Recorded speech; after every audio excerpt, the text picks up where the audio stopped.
Good morning students. My name is Y.N. Suvarnalakshmi. I am working as a school assistant physical science in ZPHS Kottapet, Uppal Mandal, Medchal district. Today we are going to learn about lens formula in the chapter refraction of light at curved surfaces. Student, first observe this diagram very carefully. Let me explain the diagram. See children, this is a convex lens. These are the F1, F2 are the focal points and P is the optic center of the lens, and O dash is an object which is kept beyond C.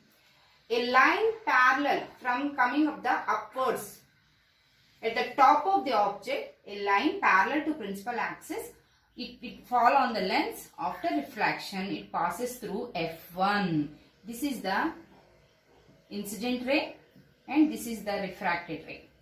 And after this is the rule number 1.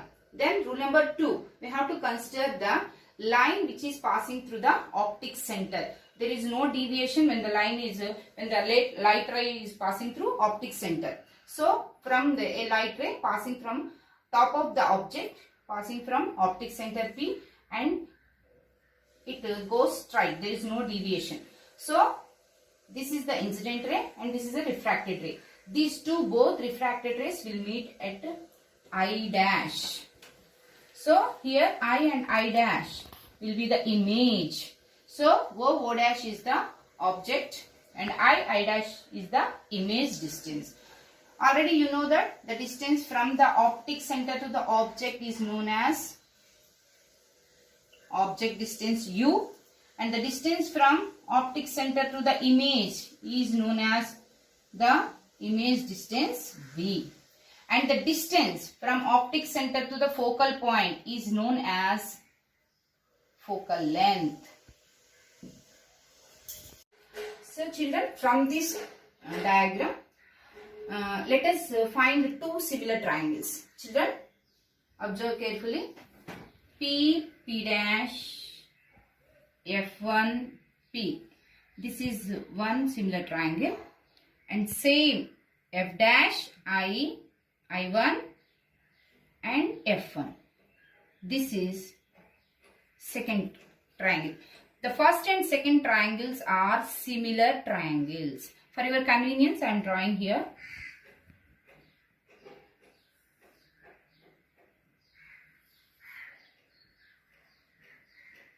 P dash, this point is F1, I dash and I1. So these two are the similar triangles. According to the similar triangles property, the ratio of the adjacent sides of the triangles should be equal. So from these triangles, P dash by P dash by I dash. Children, P dash by the ratio of the side P dash and the ratio of the side I dash is equal to PF1 by F1I. PF1 by F1I. So you can observe children. So instead of F1I, we can write it in another way. Let us observe P dash by I dash as it is. But we can write F1I is equal to, only we have to write this part in another way, like Pi minus Pf1. So when we have to get this, only this measurement F1 and I, we have to subtract Pi from Pf1, we can get the F1I. So Pi minus Pf1. Instead of F1I, we can write Pi minus Pf1. So the substituting the value of F1I in the above equation, Pf1 by, instead of F1I, we can write Pi minus Pf1. Is it clear, students? So this is equation number 1. So let me explain once again. So these two are the P dash and F1, and F1 I dash. These both are the two similar triangles. Based upon the similar triangle properties, the ratio of the sides P dash by I dash I is equal to P F1 by F1 I. Instead of F1 I wrote P I minus P F1. This is the equation number 1.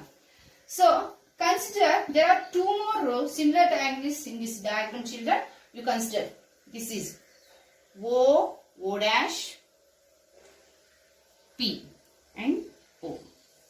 So O dash P. This is a third similar triangle, and like that only P I dash P. This is the fourth triangle. So from third and fourth triangles, what are the triangles? Triangle O dash P and triangle P I dash. P I dash.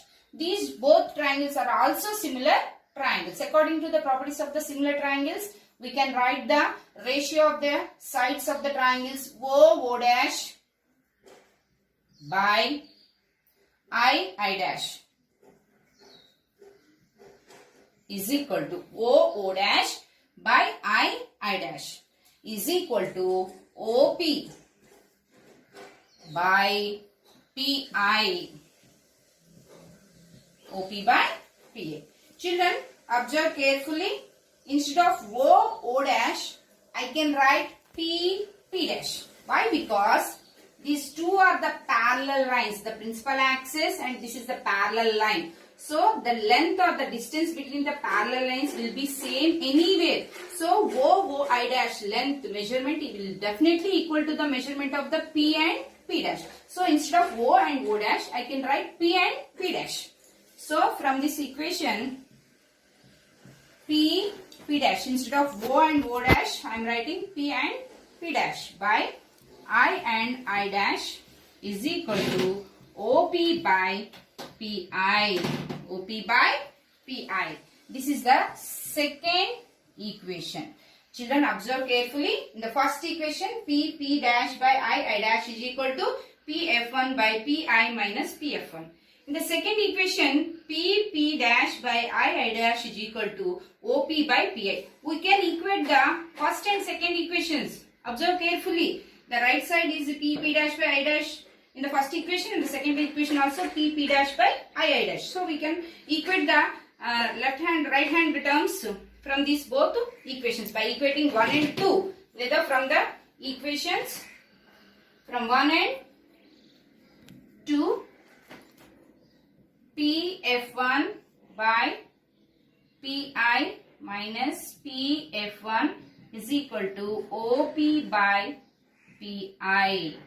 We can write PO by PI is equal to PF1 by PI minus PF1. So this is we have to take the reciprocal of this fraction. So let us write the reciprocal. PI by PO is equal to PI minus PF1 by PF1.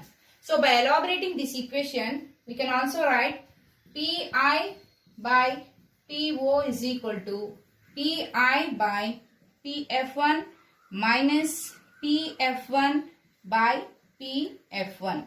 By cancelling PF1, we will get PI by PO is equal to PI by PF1 minus 1. This is equation 3. By dividing the equation 3 with PI,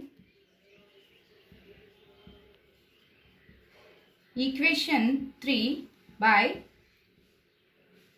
PI, we get PI by PO into PI is equal to PI by PF1 into PI minus 1 by PI. By cancelling the PI, we get 1 by PO is equal to 1 by PF1 minus 1 by PI. Children, Let us find what is PO, PF1 and PI. Look at this diagram. The distance from the optic center to the object PO is nothing but U.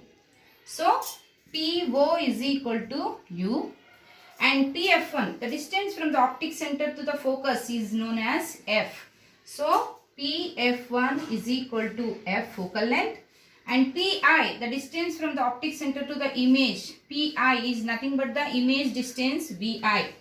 PI is equal to V. Let us substitute these values in the given equation. 1 by U is equal to 1 by F minus 1 by V. Children, remember, we should take care of the sign conventional rules. We have to apply the sign conventional rules to this formula. So, in the case of a convex lens, what will be the U value? This is the direction of the incident ray, but we are measuring the distance from the optic center to the object in the opposite direction of the incident ray. So, U should be treated as negative. And in case of focal length, we are measuring the focal length from optic center to the optic center to the F, that is in the same direction of the incident ray. So, we have to treat it as a positive value. And also like that only, we are measuring the distance from optic center to the image, that is in the same direction of the incident ray. So, V is also positive. Sign conventional rules, we can write minus 1 by U is equal to 1 by F minus 1 by V. We can write 1 by F is equal to 1 by V minus 1 by U. This is called lens formula. This is called, in this lens formula, F is the focal length, V is the image distance and U is the object distance. Children, please remember, while you are doing the problems, you must apply the sign convention rules. Okay? Right. So, in this video, we learned how to derive the lens formula. We'll meet again in another video. Thank you for watching my video.